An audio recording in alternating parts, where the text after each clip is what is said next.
vă voi prezenta un generator de aer cald, machetă, care funcționează pe bază de lumânări, 10 lumânări, este 2,5 m de țeavă de cupru de 15, fi 15, un cooler de calculator și niște cartoane luate de la cutii de sucuri cu folie de aluminiu.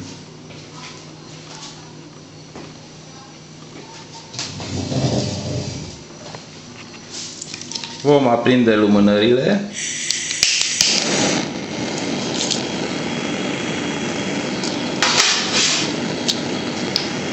Este machetă, totuși să nu uităm.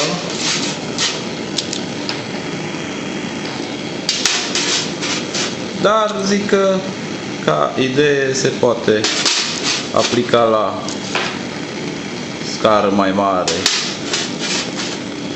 pentru sere sau hale, unde se poate folosi în loc de lumânări lemne, rumeguș,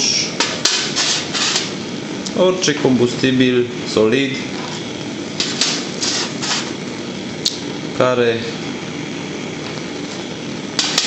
se poate pune și arde.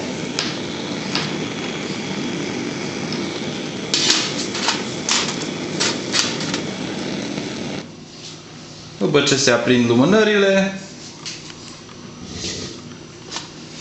el deja produce căldură. Vom pune în funcțiune coolerul.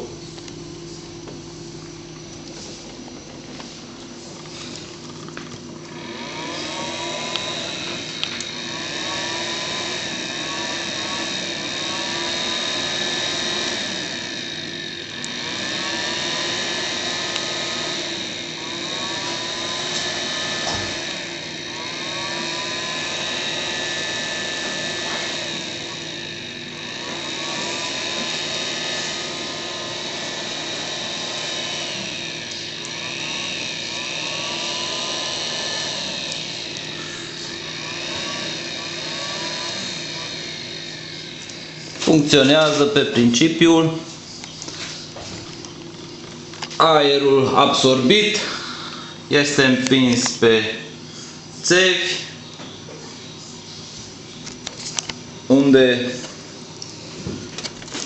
aerul rece absorbit este încălzit și suflat de cooler în partea opusă.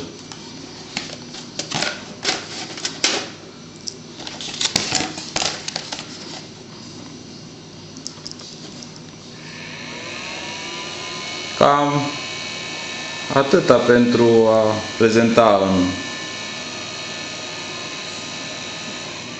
ca principiu de funcționare a unui generator pe aer cald.